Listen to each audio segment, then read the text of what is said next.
signs need to go in between? If we want to add to -9, we need pluses or minuses?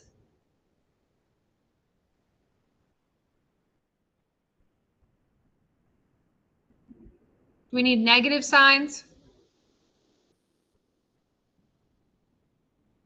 Because -8 times -1 is +8, and -8 plus -1 is -9. Okay? And now it looks just like numbers 1 and 2, where now we set it equal to 0 and solve it. So the only thing additional we had to do in that problem was the factoring like we had to do last month. So now it's just like we did up above. M minus 8 is 0. M minus 1 is 0. We'll add 8. We'll add 1. Miss Roselle? Yes. Where did our 9 go?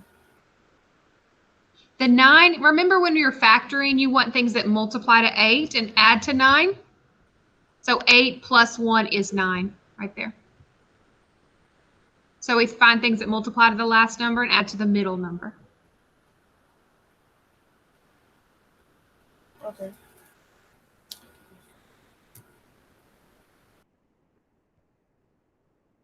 Do you guys notice a pattern with the numbers that are in our answers? Not the fraction ones, but the other ones. I had a -8 and a -1, and what were my answers? A +8 and a +1. Go back up and look at 1 and 2. I had a -7 and a -3 in the problem, but my answer was +7 and +3. The problem had a -4 and a +1, but my answers were 4 and -1. So what's happening with the signs every time from the factored form to our answer?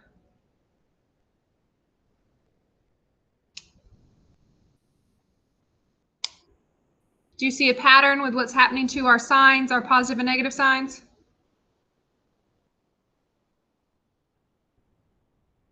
What are they doing, Shalia? Can you tell me? They are like switching. So if like it's a negative, the 4 on number 2 will be positive, and with the +1, it'll be a -1. Right, so it's switching signs from where it is in the factored form. Your answer is always going to be the opposite sign of that. That's a problem that a lot of people make. They get it factored and then they automatically just write those numbers down without thinking that you actually have to go through and solve it. And when you solve it, every time your sign is going to switch. So just be careful when you're doing that. Okay, let's look at number 6. We want two things that multiply to 48, but add or subtract to 2. That multiply to 48 and add or subtract to 2. What are some things that multiply to 48? 6 and 8? Yeah, 6 and 8. Can we make 2 out of 6 and 8? So we got 8 and we got 6. We want to get a +2. So what about +8 and -6? Will that work? Okay. So when it multiplies, you get -48, and when you add them, you get 2. So we just said we know the sign is going to always switch, right? If you just have a number and you're not going to have a fraction. So can someone tell me what they think the answer is going to be for the first one, for the first equation that we solved, if k plus 8 was the thing in the factor? K equals -8. Right, k equals -8. And for our second one, it was -6. So our answer is going to be k equals 6. +6, right? Okay. So from here, if you want to skip the middle steps, that's okay with me. You don't have to write the equals 0 if you can understand, oh, that's k plus 8. I know my answer is going to be -8. Okay.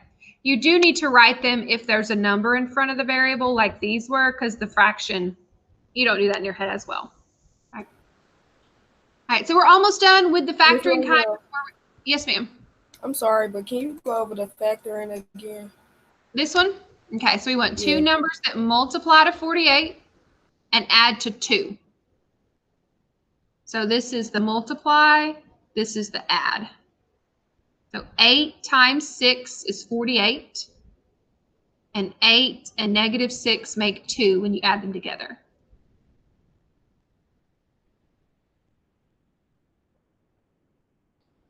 Does that make sense? Okay. All right, let's look at number 7, and we're going through our 3 steps. Step 1 says to have everything on one side. On number 7, is everything on one side? No. This 3x, we're going to move it over with the x squared. We always put things with the x squared. We don't want the x squared to be negative. So I'm going to add 3x to both sides. They're not like terms, so when you write them out, you just put them next to each other like that. So x squared plus 3x is equal to 0.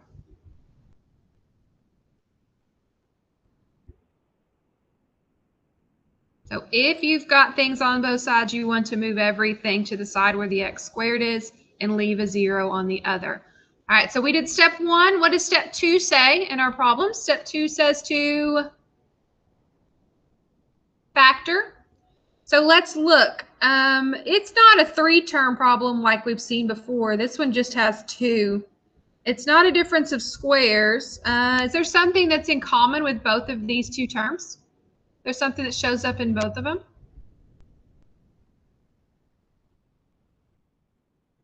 Is there a variable that's in both? Yeah, an x. So we can pull an x to the front, and we're going to have x plus 3. Remember, when you pull something to the front, you're basically distributing backwards. You want to figure out what needs to go in the parentheses to get what you started with. X times x is x squared. X times 3 is the 3x. So now we did step 2, which was factor. Step 3 says to set each factor equal to 0 and solve. So I'm going to have to do that over here. I ran out of space. So my first factor is just x. My second one is x plus 3. So when you pull a number to the front, you also have to set that equal to 0. I know it doesn't have its own parenthesis, but you still need to do that. Okay. All right. So x equals 0. Is there anything else we need to do to solve that? Anything else we could do to that? No. So one of our answers is 0 for x. X is 0. That's answer 1. And then what needs to happen in our second equation? We need to do what with this 3? Minus 3. Factor 3. Good. So x equals negative 3. So our 2 answers are 0 and negative 3. So when you pull something to the front, you also have to set it equal to 0 as well.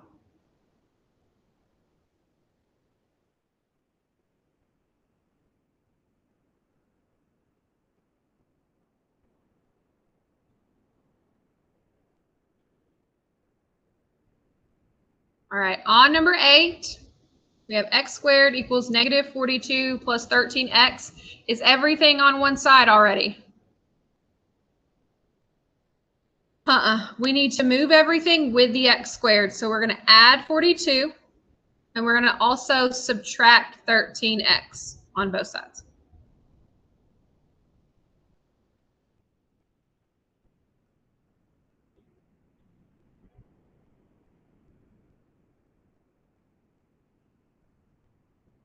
I'm going to draw that so that you don't get that confused.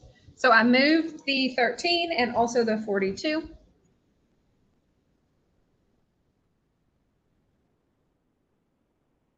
Thumbs up if that's okay. We're all right with that step, subtracting the 13, adding the 42. Do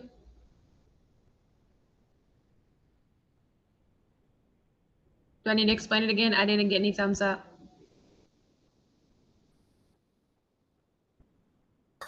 Can you explain it again? Okay, so I've got this negative 42, so I need to add it to the other side, so that becomes the plus 42. And I have a positive 13x, so I need to subtract the 13x, and that becomes this minus 13x over here. I wrote it in this order just because that's going to make it easiest to factor. That's a 42 and a 13 if you're trying to see those two. So now is everything on one side and 0 on the other? So our next step would be to do what, Jaden?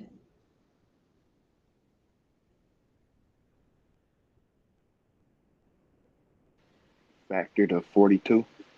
Yeah, we're going to factor, so we have to figure out what multiplies to 42 and adds to 13.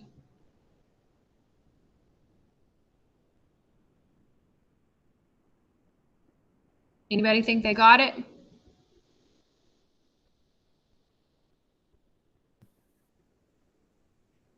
What multiplies to 42? 6 and 7. Good. Yep, 6 and 7. The signs need to both be minus to get that negative 13.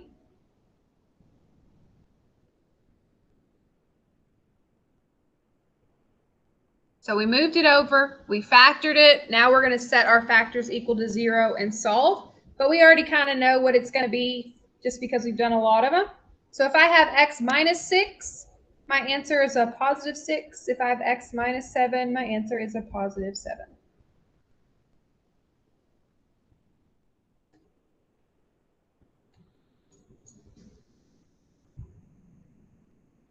Oh no, what happened? There we go.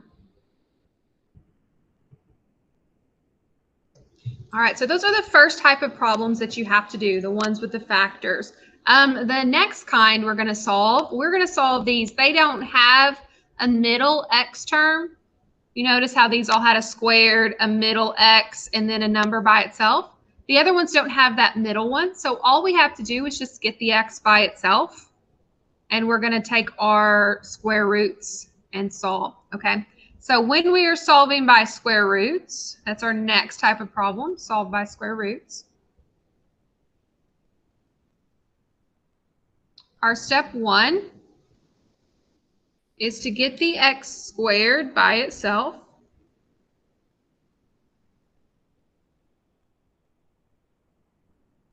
Then take the square root of both sides.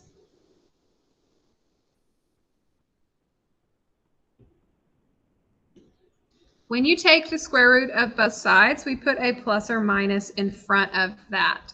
If you guys have forgotten about doing that with square roots, because it could be a positive or a negative. These are a whole lot quicker than the other ones are. I think you'll like it. So we're getting the x squared by itself, and then once that's alone, we take the square root of both of our sides. So we can do number 9 just kind of in our head, and then I'll show you how to do it mathematically. What squared is 64? 8 times 8. 8. 8 squared is 64, and also negative 8, right? Negative 8 times negative 8 is also 64. So we know our answers are 8 and negative 8, but I'll just show you how we set it up and solve it.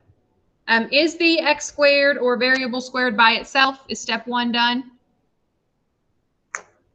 Yep. So we take the square root of both sides and we put a plus or minus in the front. So for us, our next step on this problem would be to do the square root of k squared is equal to plus or minus the square root of 64. So we're just doing the square root of each of them, and a plus or minus goes in front of the one with the number.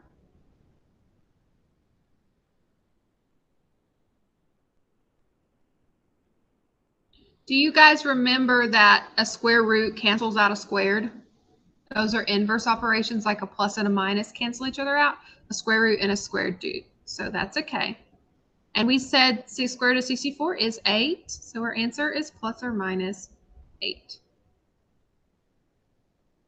That means k can be positive 8 or k can be negative 8. All right, let's try number 10. Is step 1 done? Thumbs up if step 1 is done. Okay, so now what are we going to do on both sides of our equation? We're going to take the square root.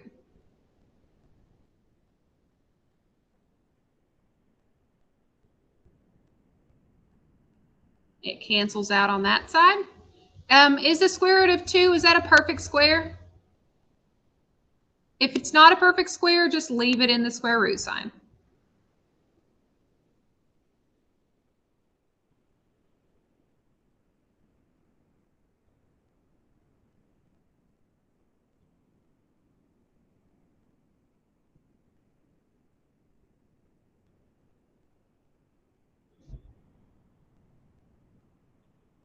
All right, we've got just 2 more of these to do. We're getting close to being done. We've got m squared plus 7 equals 43. I want you guys to try to do the first step real quick and we'll make sure that we're good. We want to get the m squared by itself, so go ahead and do the first step. Then we'll check it.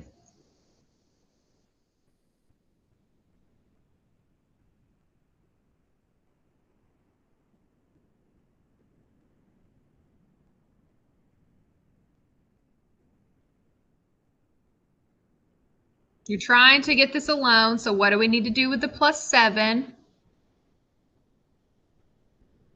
Minus 7. Yep, we're going to subtract 7 on both sides. So m squared is equal to 36. Everybody agree? Did I do my subtraction correctly? Okay. And then if we want m by itself, what do we need to do on both sides? We need to take the square root. So square root both sides.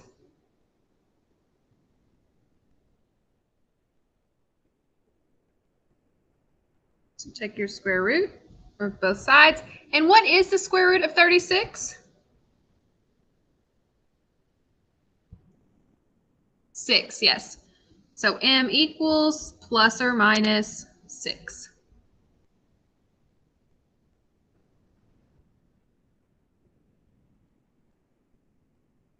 Okay, we'll do number 12 just in case you have one with a fraction. So you have 25a squared equals 16.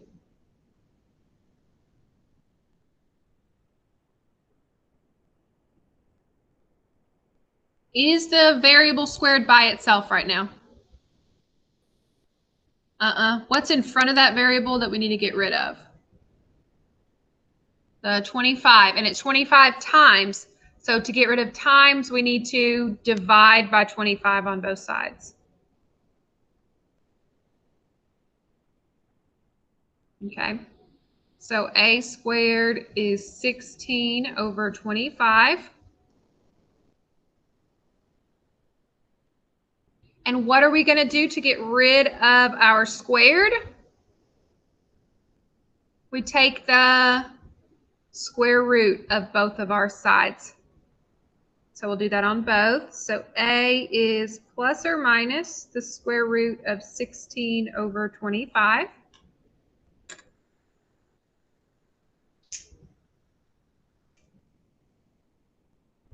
And we can break it down when there's a fraction. Did you know you could do that with square roots? Like break it down the top and the bottom. Like what's the square root of 16?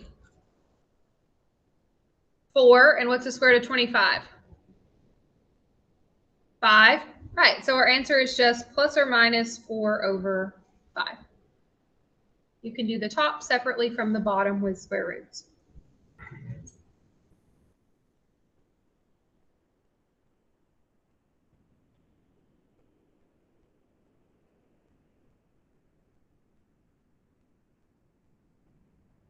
All right, we're going to look at a couple word problems so you would know how you would set it up if you saw one of these, so that you're not confused like on the ACT or SAT if you see a word problem. But you'll be solving it the same way, but it's just that making the problem is what some people get a little bit confused on.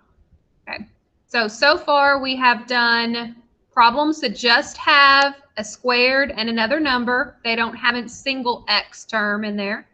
We've done the kind that have all 3 that you have to factor. And next we'll look at some word problem. Can you obey right quick? Sure.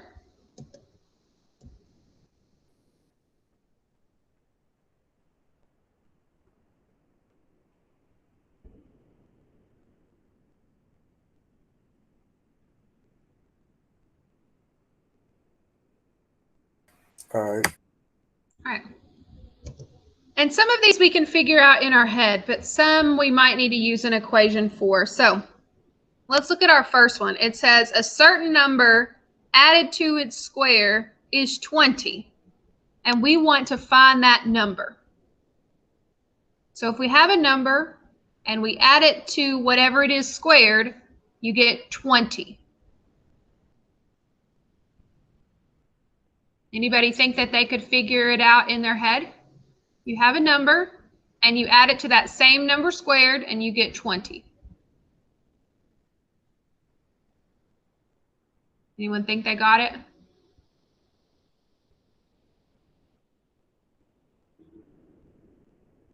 Could it be a number like 8 or 10? Or would it have to be something smaller? Got to be smaller because you've got to add it and its square together and you get 20. So think about some small numbers.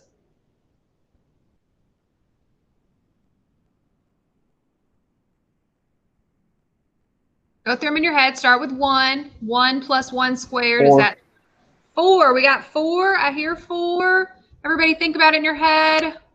What is 4 squared? 16. 16 plus itself is plus 4 gives you 20, okay? Which is good if we have a small number, but if it was something huge, it'd be a little bit trickier. So I'm going to show you how to set the equation up to solve, all right? So let's see. A certain number added to its square is 20. So a number squared plus itself is equal to 20. Is that what that sentence is saying? A number plus its square is equal to 20. Everybody agree that's what that statement says? Okay. Now if I want to solve it, is the 20 where it needs to be or do I need to move it?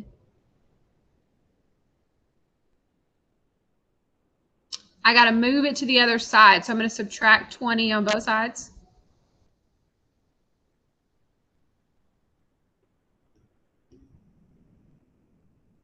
So these are like the first kind that we did. So we got everything on one side. Then our next step is to factor. So what multiplies to 20 and adds to 1? Or subtracts?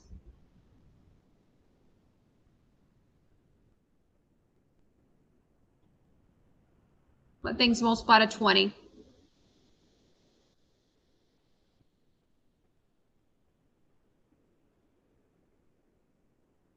1 and 20, can that add to 1? 2 and 10. What about 4 and 5? Yeah, 4 and 5. So we have plus 5 minus 4.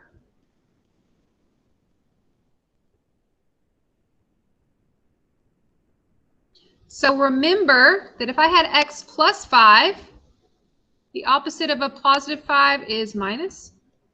The opposite of a minus 4 is plus. So my two answers are -5 and positive 4. So either one of those would work out. We got the 4 right just by using our brain. 4 plus 4 squared does give you 20. -5 plus -5 squared also gives you 20. Okay. Would you think, you guys, if this was like an ACT question, would you try to figure it out in your head or would you try to work it out? Would you do the first way, which is your head, or the second way, doing an equation? What do you think you would try? The first way? Yeah, I probably would too. So that's why I want to show you guys both methods for it. And for something like that, kind of narrow it down. Is it going to be a big number, a small number, et cetera, et cetera? Okay.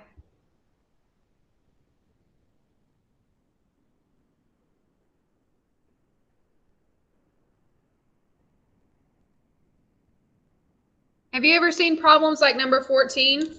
A plot of land for sale has a width of X feet and a length of 10 feet less than its width. A farmer will only purchase it if it's 200 square feet. Have you seen problems like that? Where they're like, this is this and this is this minus whatever. One thing that's very beneficial in a problem like this, what do you think would be a good thing to do before you start writing it down? Like circle like the less than and stuff Yeah, like the less than, and have that important information, and then probably draw a picture. That always helps me with these, especially if they're like it's a rectangle versus a triangle. That's important information. And we also need to know that less than is important here. 10 feet less than its width. We got X feet for the width. So we have a rectangle, a width of X, and a length of 10 less than the width. So would that be X minus 10? Is that 10 less than that? Okay. And the area is going to be 200 square feet. So area is length times width.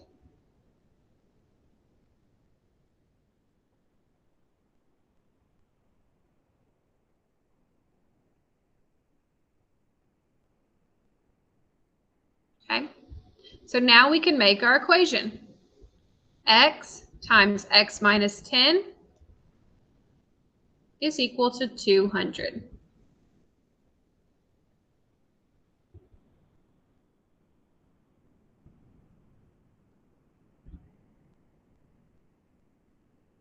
Is everything on one side? Nope. And we need to distribute as well. So we're going to have to subtract the 200 and distribute.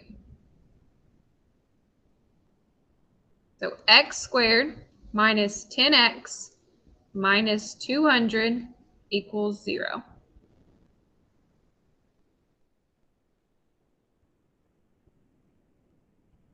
So I distributed and moved the 200 over in one step.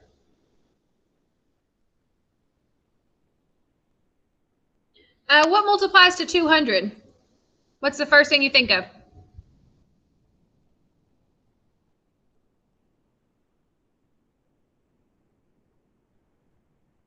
Two and 100. Is that going to give us 10? What about 10 and 10 times what is 200?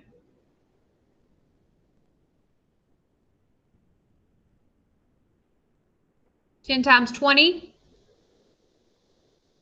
Does that make 200? 10 times 20? Can you make 10 out of 10 and 20 if you subtract? Okay. So X and X, 20 and 10. We have to have a negative 10 out of this, so minus and plus.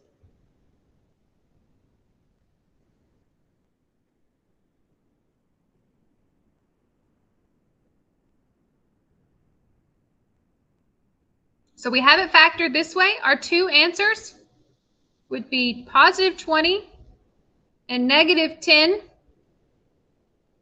But if we're talking about measures and lengths and things, can you have a negative length? Nope, so that one's not going to work for us. Our answer is going to have to be 20. Okay, so if one side was 20 and one was 10 less than that, when you multiply them together, you're going to get 200. Okay. All right, one more and we're done. This one says 2 consecutive integers whose product is 56. Raise your hand if you know what the word consecutive means. Raise your hand if you want me to explain what consecutive means. All right. Consecutive means one right after the other. So like 4 and 5 are consecutive. 7 and 8 are consecutive. 9 and 10 are consecutive. So two numbers right next to each other that multiply to 56. You think you could do this one in your brain without having to write an equation out? Let's do this one in our brain. Two numbers right next to each other that multiply to 56.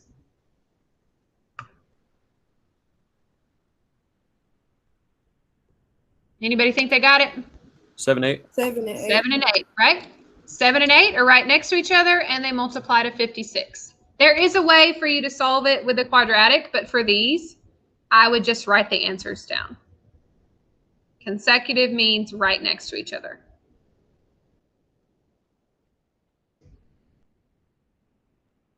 Okay.